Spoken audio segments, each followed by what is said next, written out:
Good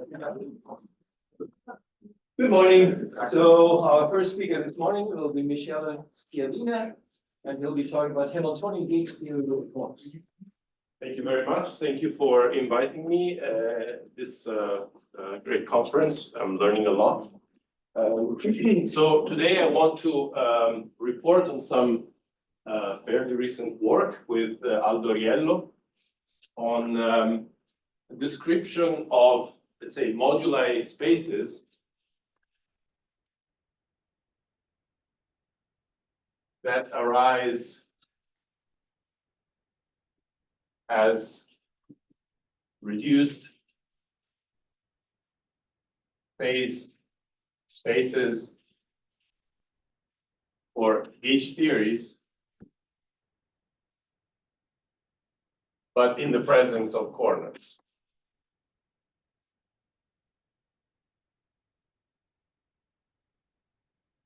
So before we get into the discussion of what exactly a manifold with corner is, which is maybe not, there is not a unique notion. Let me tell you what I mean by this.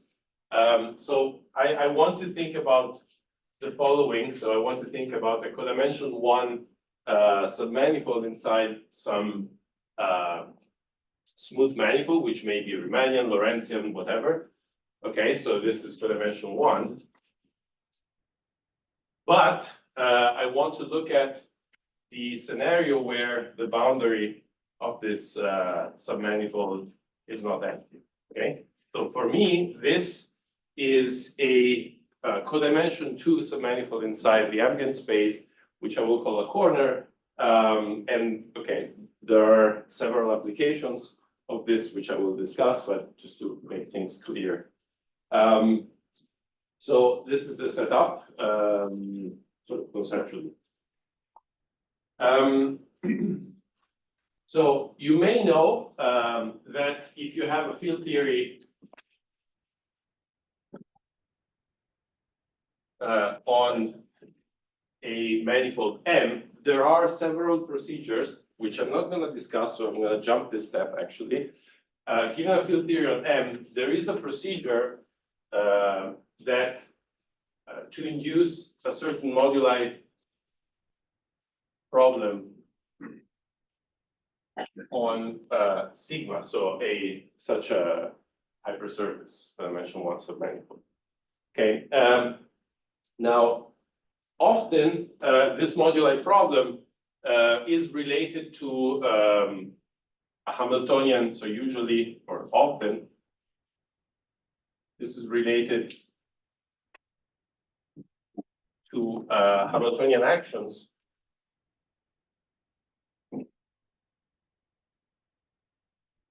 of local groups over spaces or fields that are induced from M to sigma. I will make this precise in a moment. But what I want to remark at this point is that, yes, this is the usual framework, but this framework or this paradigm has to change.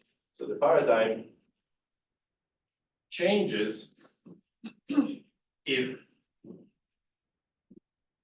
the boundary is not empty, boundary is sigma. Okay, so this paradigm usually tells us that to sigma, one should associate a symplectic manifold, which is the reduced phase space.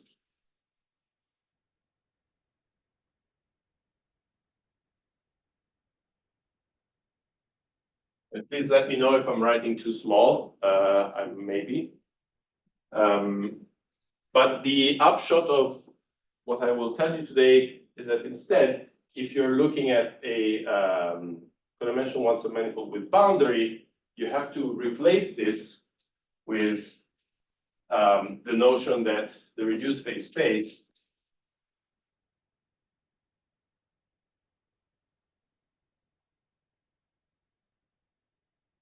is Poisson. And usually, generally speaking, degenerate. Okay, so this is sort of the upshot of the talk. Okay, now, so 2 comments on this. The natural framework, as we will see in a moment, at least for me,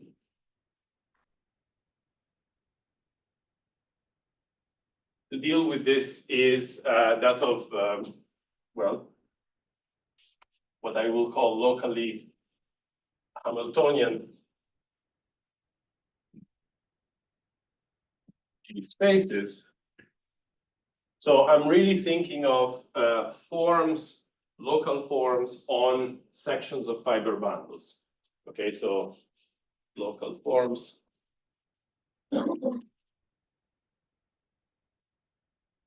of fiber bundles.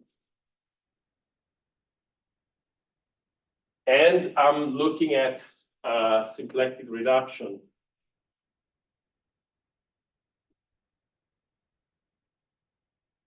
for these objects, which turns out to be, well, infinite dimensional symplectic geometry.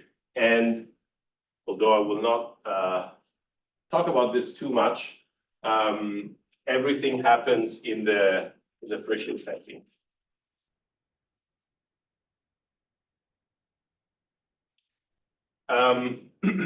Now, obviously, Can I ask a question? of course. So, when you say what do you mean with the field theory in M? Do you have like something specific? Yeah, I will make all of this precise in a second. So this is not.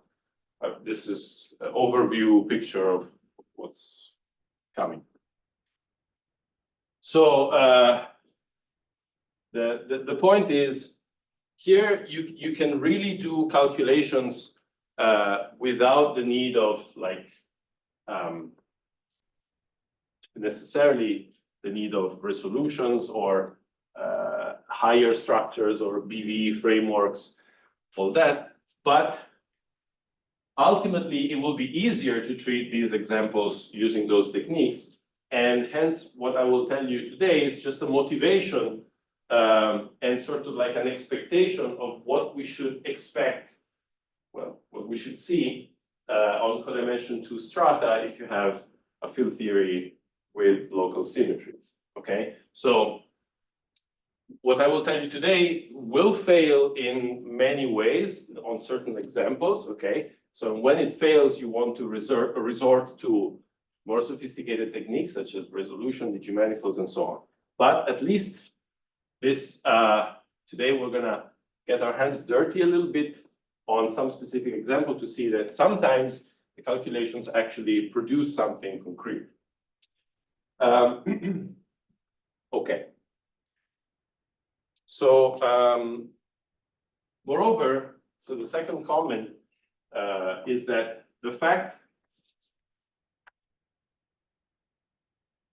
that the reduced phase space of a gauge theory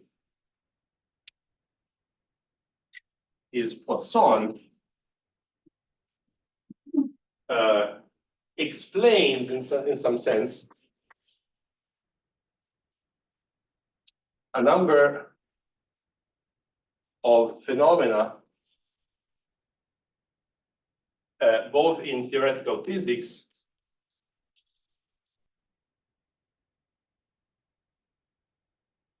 such as the composition of Hilbert spaces of states into blocks or sectors for certain observables that are supported at corner strata, but also well, other more mathematical results or conjectures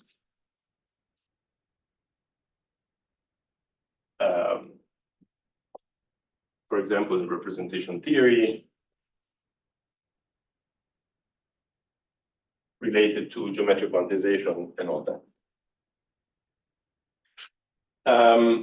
So if I have time, I hope I will, I want to showcase a particular example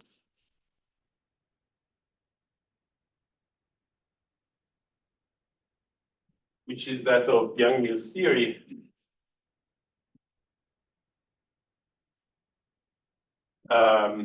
Where sigma is a null hypersurface.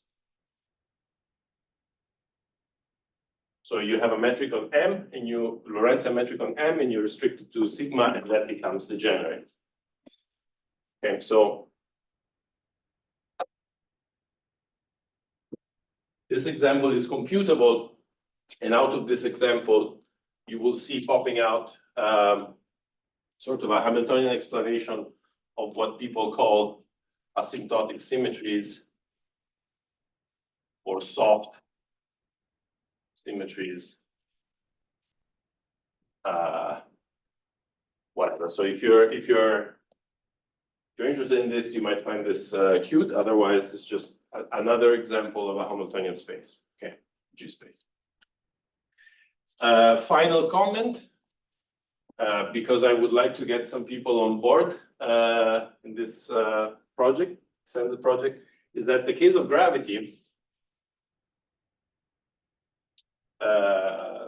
is unfortunately beyond reach at the moment due to some assumptions that I need to enforce at the beginning. So gravity in general, so as a whole, sits outside, but only for technical reasons.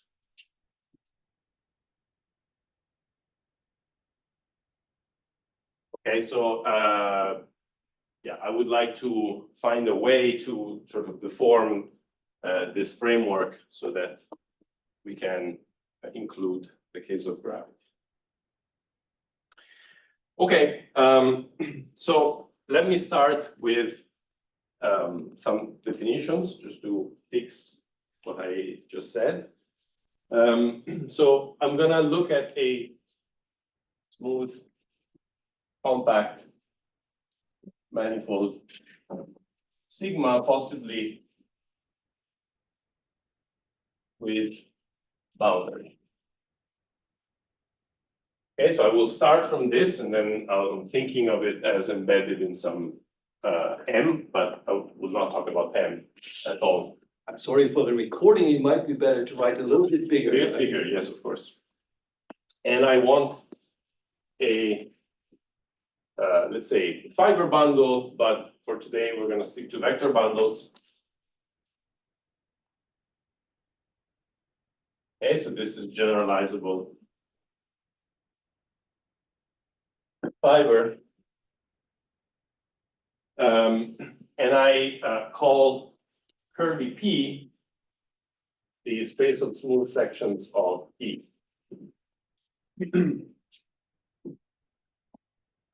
And I call this the geometric phase space, just a name.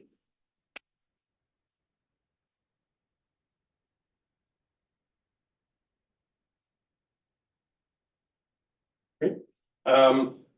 So this data is sufficient to define the bicomplex of local forms,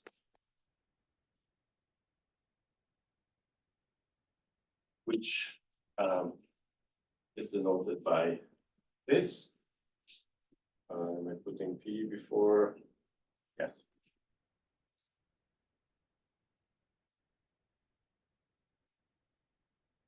Okay, so I have two differentials. One is you can think of as vertical Durham differential over fields P, and D is Durham differential over sigma. But actually, these come from the variational bicomplex, which is a bicomplex over the infinite jet bundle of E with horizontal and vertical differentials. Maybe I should say vertical and horizontal. Okay, and this is defined by pulling back these objects along the infinite jet evaluation. Okay, so this is just a bit of technical point. Roughly speaking, you should think of these as well, form-valued forms over sections that only depend on a section and a finite number of derivatives, of finite order jet of that section. And it's a general fact that this comes equipped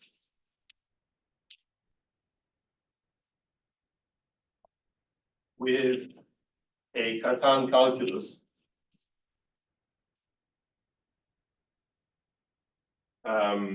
which I think I will denote this way. So if you have a vector field X, this will be commutator of contraction of X with the vertical differential. So this is the vertical B derivative operator. Okay. And the usual relations for Cartan calculus.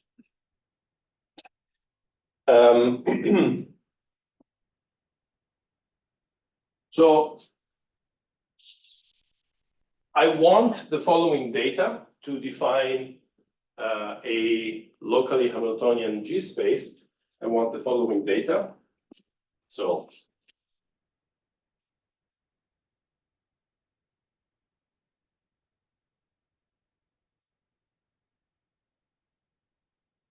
is the following.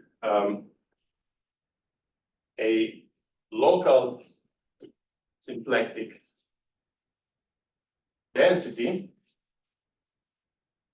that is a Blackboard bold omega, which is a local form in here, such that it is closed for the vertical differential. It is also closed for the horizontal differential, but that's less relevant. Such that. Sorry, what is the second superscript, 2 comma? Top. Top. What is, oh, the top dimension. Top, yeah, top one. Thank you. Such that if I integrate this over sigma, I get just a 2 form on P, and I can ask that this be non-degenerate in the sense of injective.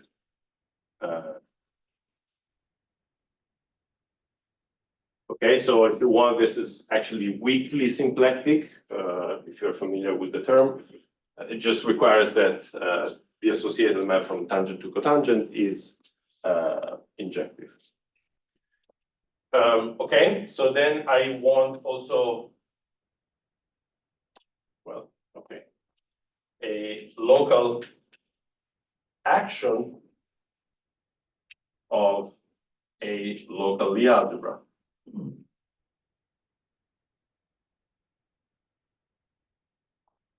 So let me call it rho, and the local Lie algebra is local in this sense if it's space of sections of some vector bundle over sigma, and I want this map to P be local. Local again, there is a definition, but roughly speaking, you can think of this as covering a smooth map from jet bundles. Okay.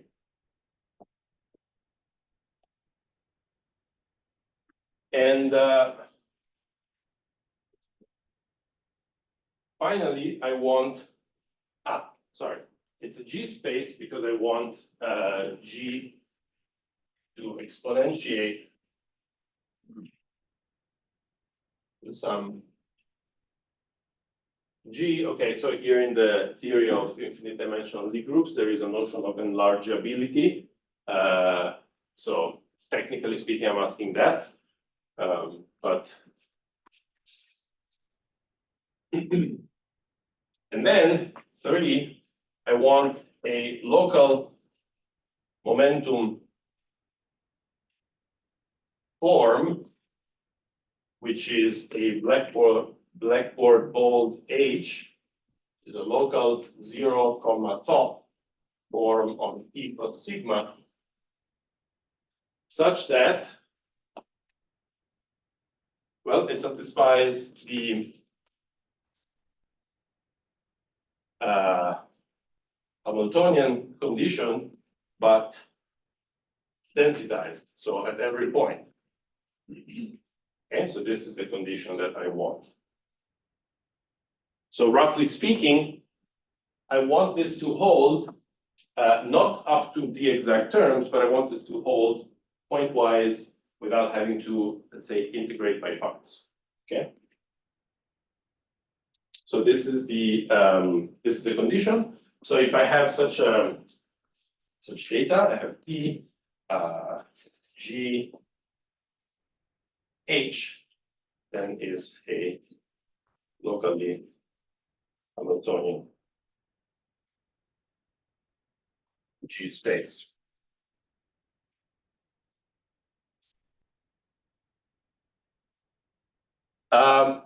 Note that with respect to the usual theory of momentum maps, I can say when H, so there's a notion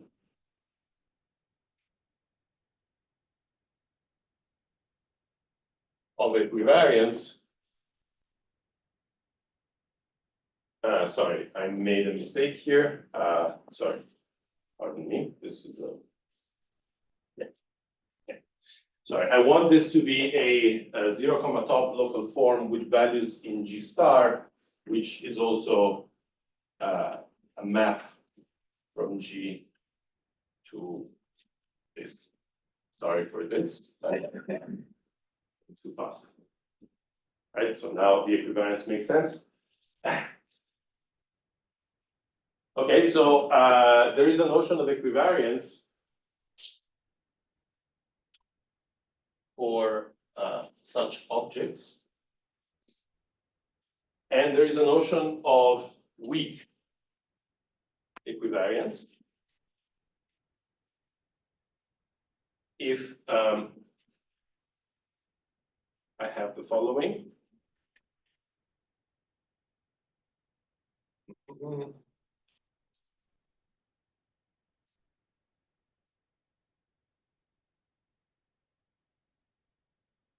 Is the exact. And K is a cycle for the locally algebra. Okay, so I will not talk about this too much because the examples will not require this extension to weak equivariance. But if you're looking at Chern-Simon's theory, for example, this is your friend, and yeah, in that case, the local momentum form you define is of this type. So it's going to be weakly equivariant. So could you remind me the objects psi and eta? Yeah, sorry, psi and eta. So here this is for every psi in the Lie algebra, and here is for every psi and eta in the algebra. Okay. Sorry, thank you. Okay, so now this is just a definition. I haven't said anything about physics or corners or boundaries. The point is that so if you have a Lagrangian field theory or gauge theory, actually, let me say gauge theory on M, this often, but not always, often induce such structure on sigma. Okay, so this is not automatic. Some things have to go through. And for example, this is what fails in GR. So this fails in GR. It fails in GR because the sort of gauge, so the local symmetries that you get on codimension 1 is no longer given by group action. That's one way in which this induction procedure fails. And okay, but when it does work, H is given by the restriction of the Notre current.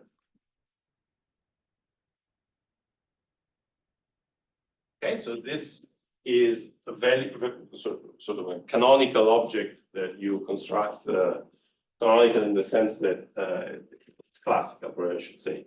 It's a classical object that people study when looking at gauge theories from this variational bicomplex perspective.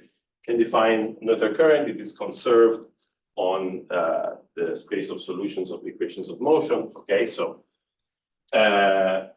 this is just to say that the way we induce this type of data is through this procedure. Okay, so you restrict. There is some sort of presymplectic reduction you want to take into account, and then at the end you end up with this data. Right, G is in principle also derived from the gauge group on N. Okay, but to show that what you get is actually acted upon by a group is non-trivial, and sometimes it fails.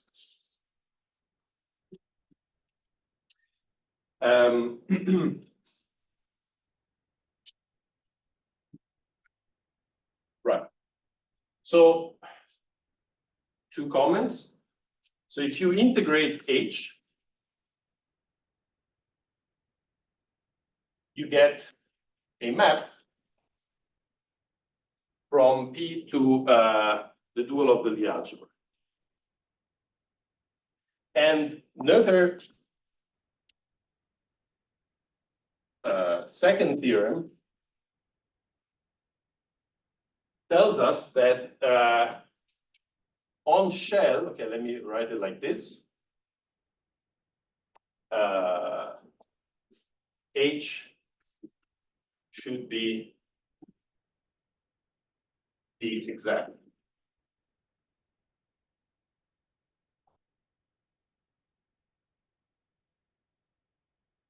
So what this means is that, well, we are inducing some field configurations on the dimension 1 hypersurface, but we still need to recover those configurations that are physical, so that they satisfy the equations of motion.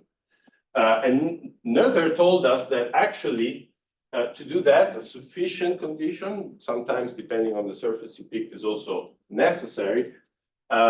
You want that H be 0 up to the exact terms. So in a way, so the upshot of this is that physical configurations, and note, this is the physical input that I'm adding to my structure, okay? So physical configurations are given by what one could call weak vanishing locus of H. Well, okay, sorry, here I should say the bold H should be the exact. Obviously, if you have no boundary, this is no problem, right? You just set H to 0 and you recover physical configurations. But if you have a boundary, you might want to refine this analysis a little bit. So what turns out is that Just to make sure, I should see H as a kind of conserved quantity. Yeah, it's conserved because of Notre's first theorem, Okay, so. and maybe you see it as a map of Lie algebra into sections and then. You can see it as a map from the Lie algebra into sections, yes. Well, into functions over sections, right? So it's a co-momentum map at that point.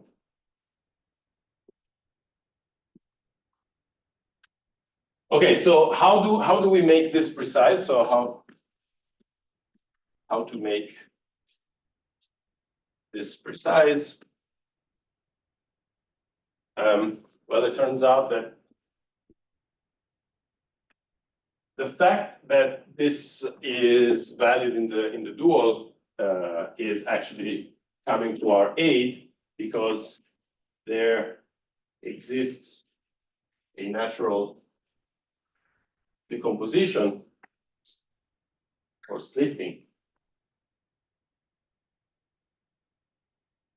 of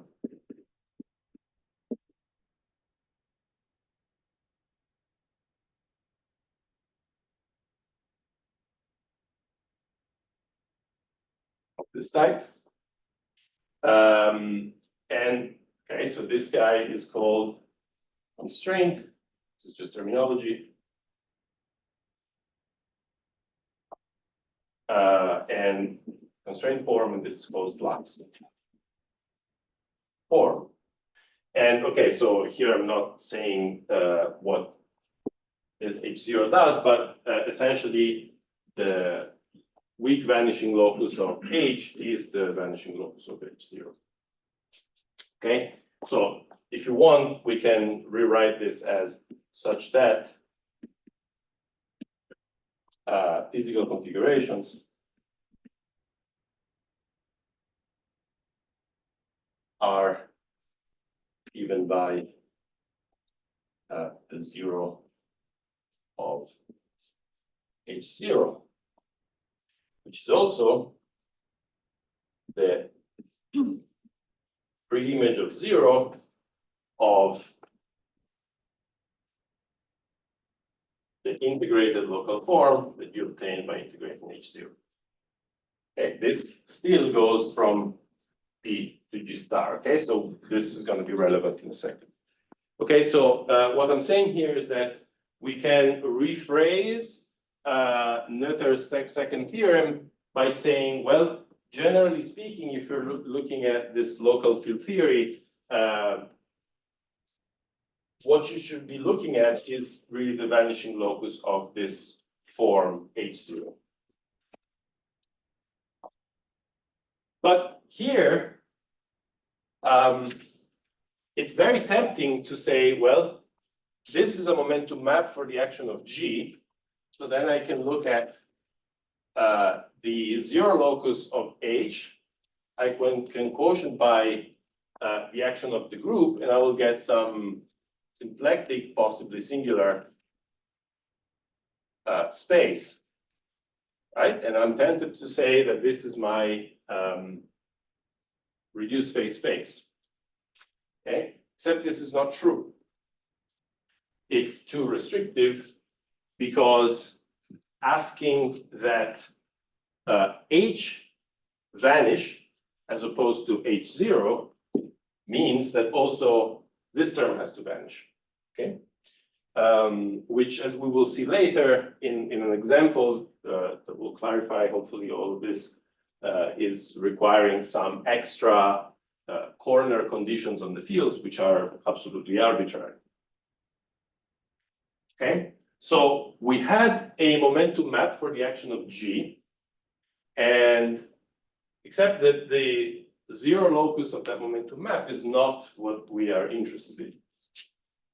We are instead looking at the zero locus of H0, but H0 is not a momentum map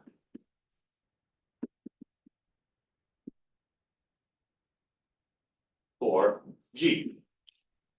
Okay, so it's something else. So the natural question here is there a normal subgroup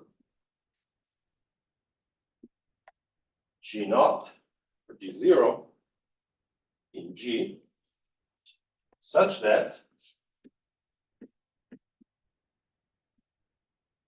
C, which is the 0 of H naught, is the zero level set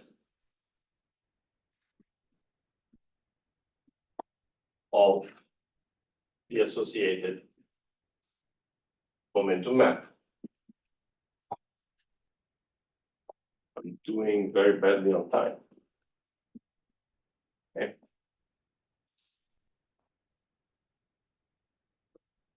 Is this problem clear?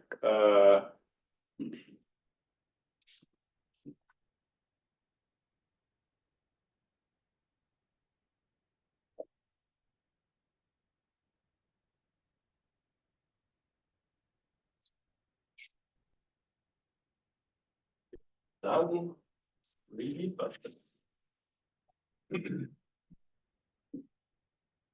so the answer is yes.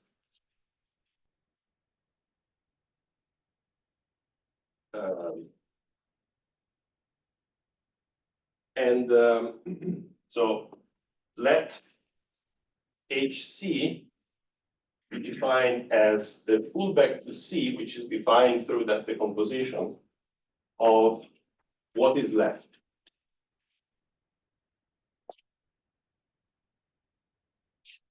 So under certain regularity assumptions,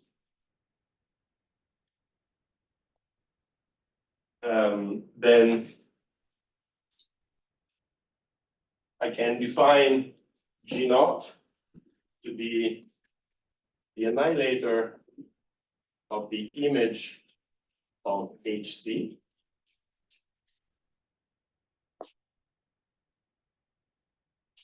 And this is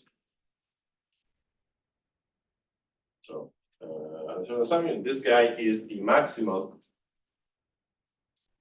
the ideal that is constraining, meaning that the associated momentum map vanishes exactly at C. I have to say that that question is not answered uniquely. There's actually plenty of such ideals. In fact, you could take any compact set inside sigma that doesn't touch the boundary and require, for example, elements of the local algebra that are non-zero only in that compact, right? And then there is a sequence of these, but there is only one maximal Lie ideal. So there is a whole nice story about this, but okay. So this guy works, and a comment here is that this H is a local form. Okay, so asking that something annihilates the image of that is some local statement about the gauge generator. So if you have psi, you want HC psi to vanish identically, right? But this pairing is local, which means that it might depend on higher derivatives of this gauge parameter. Okay, so in principle, the answer to this question is complicated. And for example, there is a nice example of where this is not the usual thing you would expect, which comes from diffeomorphisms acting on the space of metrics. Okay, so part of gravity works in a non-trivial way. Okay, but this is just a caveat. So G0 is called constraint gauge algebra or ideal. And because it's an ideal, the quotient is called flux gauge algebra, right? And so the result that will hold up to regularity assumptions that I will comment on in a second is that so you can define C underline as C modulo the action of G0, and where C is the preimage of 0 of the associated momentum map, which is also the 0 of 0. Okay, so this is symplectic reduction.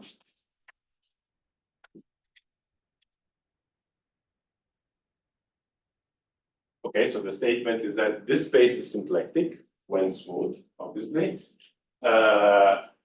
And it is endowed with a residual Hamiltonian action of G underline, which is a group integrating frac G underline, with momentum map HC underline, which is the descent of this function. Okay. And so this is N0 star. Okay, so what I'm saying here is that this function allows me to define the correct subgroup, and it's invariant under that subgroup by construction, and so it descends to the quotient, and it descends to a momentum map for the residual group of the quotient.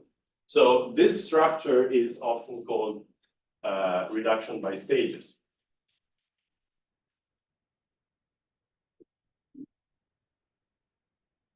Okay, so a consequence of this is that, and this is, I guess, the main result, but then I will comment on this and give some examples. So again, when smooth, don't worry about this too much, but I'll come to it in a second. When smooth, the reduced base space, which is physical configurations modulo all of the gauge, is also the same as this intermediate object modulo the residual gauge. Let me call this C double underline. This is a Poisson manifold. Again, when smooth, otherwise we're looking at the smooth locus. It could be stratified. There's many things that can go wrong, but okay. It's a Poisson manifold, and it's foliated. Let me take this by take the preimage of a cojoint orbit inside G star. So this is a cojoint orbit inside G star, and quotient by G. Okay, so this is the usual reduction of a Hamiltonian G space, which, okay, under suitable regularity assumptions is a Poisson manifold. But what I want to emphasize here is that these spaces, so these objects, these are all symplectic manifolds. We call them S under double underline F.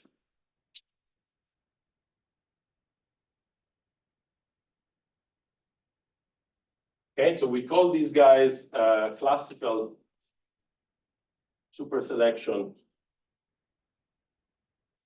sectors. Classical to distinguish them from the quantum superselection sectors, which arise in algebraic QFT and which are, well, perhaps obtained as a quantization in some sense of these spaces or the algebra of smooth functions over these spaces.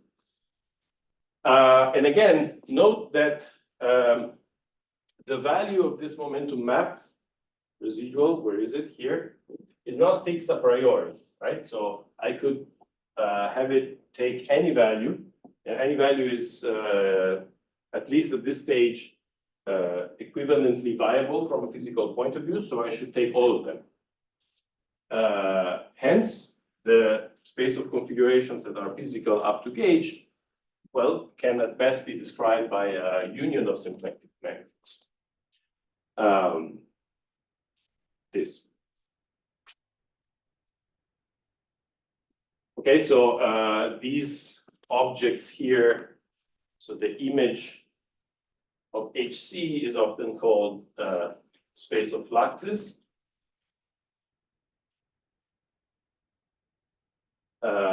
The reason for this being that if you're looking at electrodynamics, H is just the electric field evaluated at the corner. Okay, so few comments and then maybe a quick example. So I started 5 minutes later. Can I recover those? Okay, great. All right, so this is the picture, okay, and as I stated, many things can fail. Okay, so these are infinite dimensional group actions over symplectic manifolds, and so you have to think of these reductions as quotients of Frechet manifolds. Okay, so this is Frechet reduction.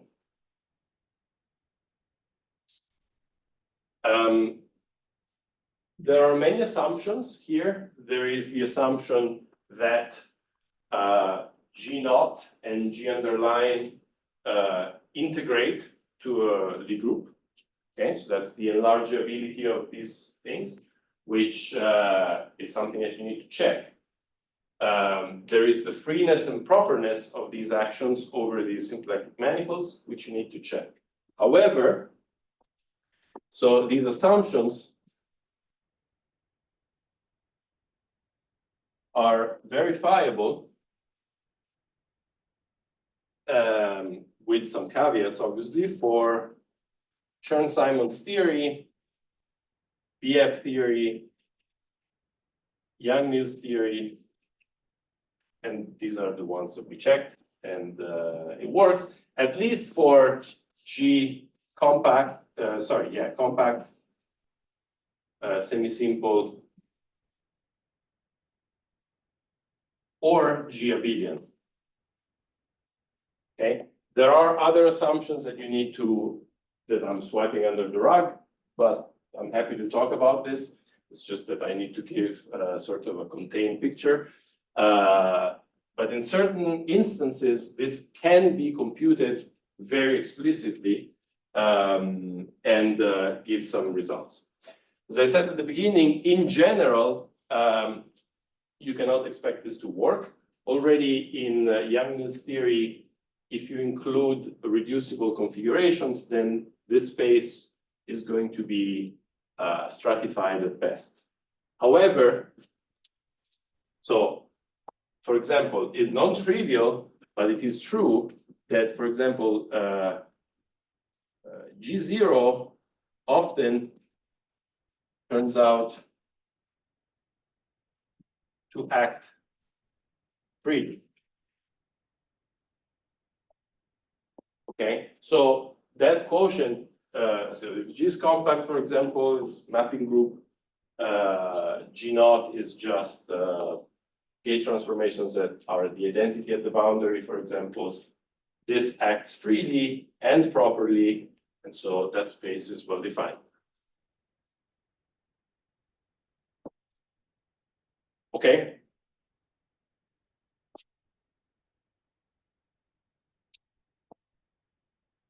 Right. In the case of Chern-Simons theory, for example, C underline is the moduli space of flat connections on surfaces with boundary.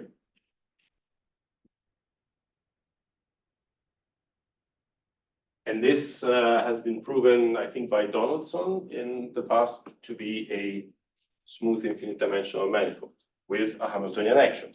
So his result is essentially recovered by this general picture, which should be true up to, very legitimate concerns, but verifiable concerns sometimes in general. Okay.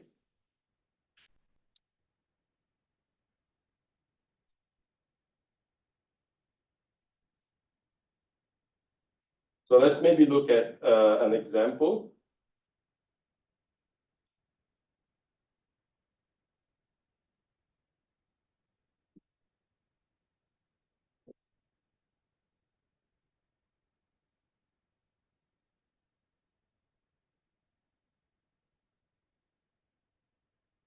What is the moment map for the flux gauge algebra in that case? It's just the holonomy around so it's just A around the circle. But smeared with that, so it's a trace of A dot over the boundary of C. It's this guy. It's an insertion of a gauge pH parameter. So H psi is this.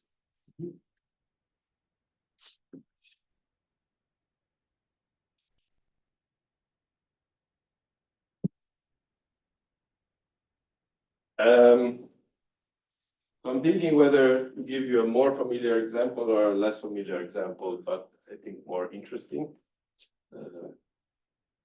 Let's go for more interesting. So let's look at this example. I want to look at sigma a null submanifold inside the Lorentzian manifold. So this is Lorentzian, and this is a null submanifold.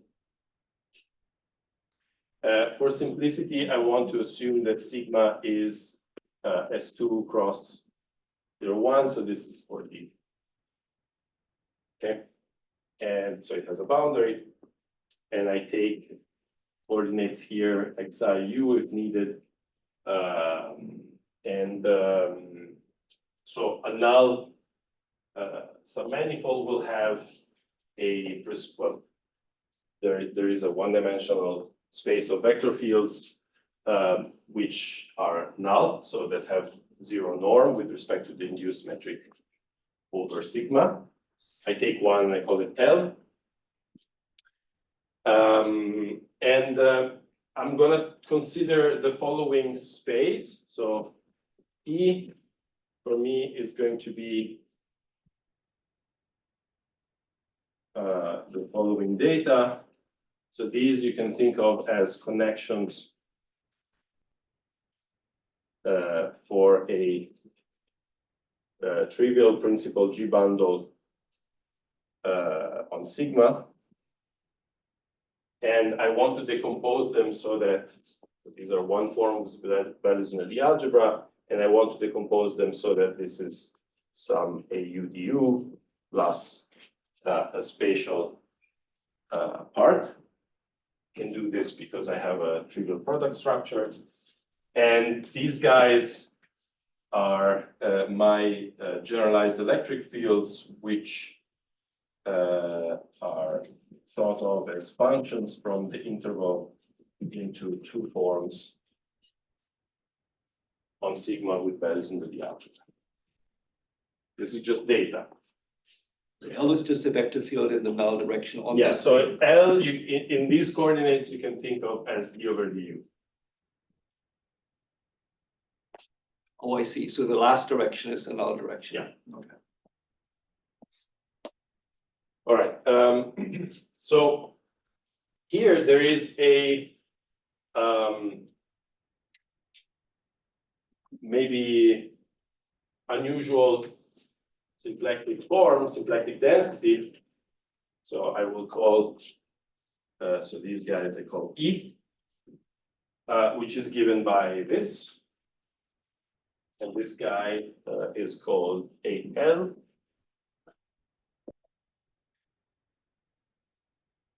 Plus trace of star over S, the L, actually it's the derivative along L, of the small a minus d AL delta A.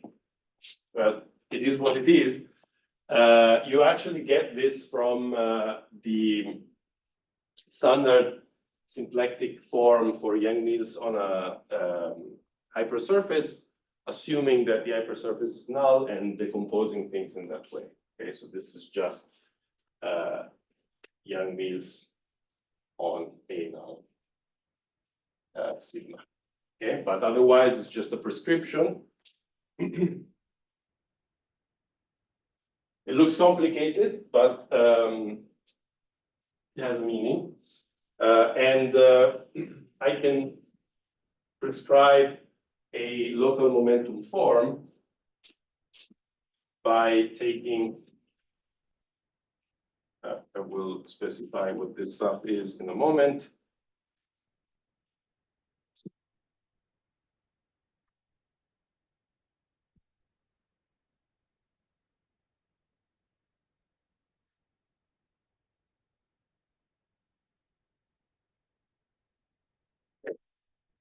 So this guy G is the Gauss constraint in these coordinates, which is just LE, AL,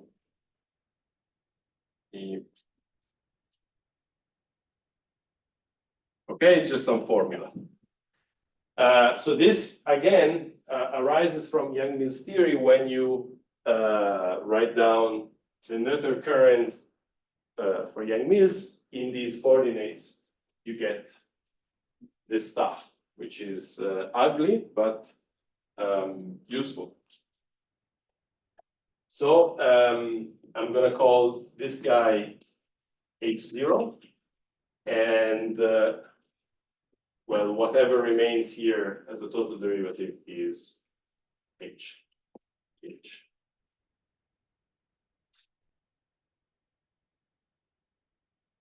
So again, C is the zero of H0, which is Gauss constraint,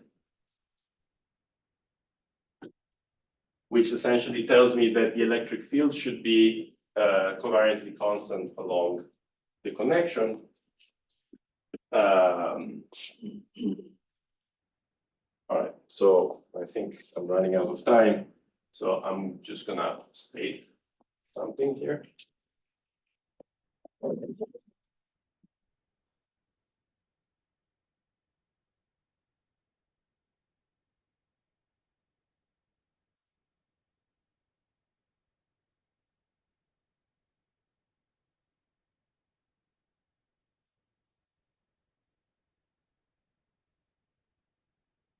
So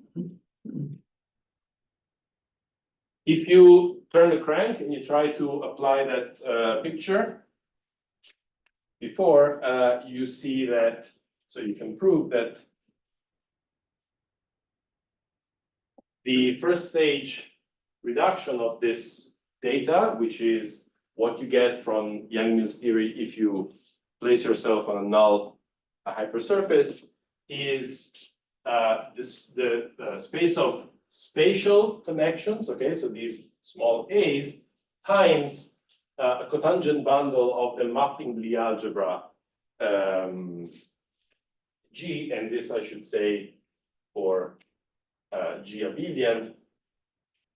But there is a version of this also for G non-abelian. It's just simpler to write down the result here, where the resulting symplectic density is well, something very explicit, plus the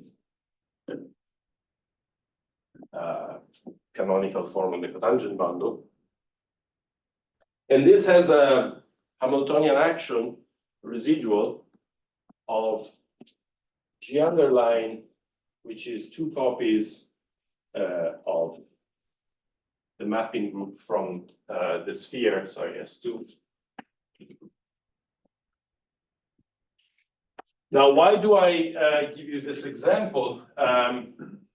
It's to motivate a little bit what is happening here. This space was taken in the physics literature to be the correct reduced phase space for Null-Young-Mills theory since 30 years, I would say, except that is not correct. So this is called the Ashtekar-Streubel phase space. Okay, and it was taken to be the correct phase space for a very long time.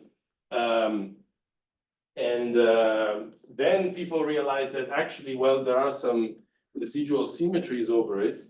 And these were called then asymptotic symmetries, soft symmetries, and people started worrying about this. But in fact, the issue is that that space is neither here nor there, because, well, if you quotient completely, you will not get that space. You will get something else. You will get some quotient of that space. But you can actually recover A by means of a subsequent reduction by stages. You see here I have a product group, so I can, let's say, decide to quotient only by one factor. And yeah, the result is that this guy is given by the reduction of this space by a subgroup, which is, let's say, just one copy. So it's in. But I still have a residual action. So, okay. So what I'm trying to say here is that this, I will conclude, this Hamiltonian analysis allows us to clarify a little bit what the correct phase space for our theories should be. And it's very concrete, it's very computable, and even though these are infinite dimensional symplectic manifolds, in some cases you can actually perform reduction. And it's going to explain why people have seen certain phenomena in the physics community from a purely classical point of view. Yeah, so I think that should work as a motivation for our investigations on what to assign to corners when looking at gauge theories, if we're interested in some functorial aspects of quantization. And at least this can allow us to see what happens in concrete examples. And I close, sorry for going over time.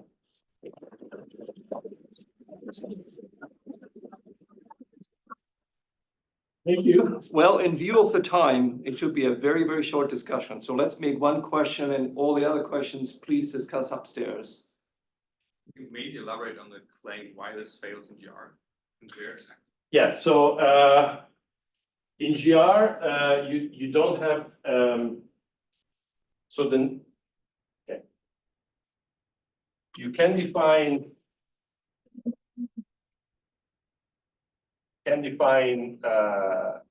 P as the cotangent bundle of Riemannian metrics over sigma. But this guy is not acted upon Hamiltonianly by what you would expect, by any restriction of the gauge group to sigma. There is an algebroid, like there is an L infinity algebroid structure over the space, but yeah, that doesn't fit this picture by a long shot.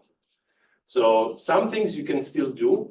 You can have some group action of diffeomorphisms of sigma that vanish at the boundary up to first check.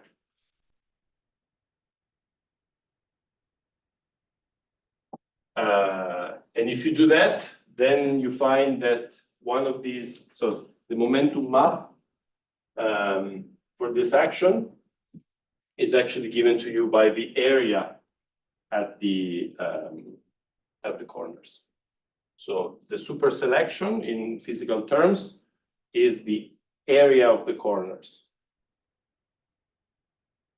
All right, let's send Michele again.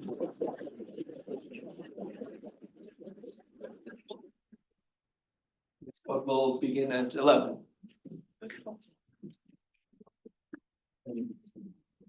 Yes, so I want to make a little. So I will need slides for that.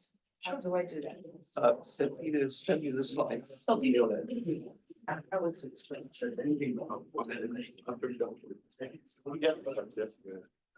that.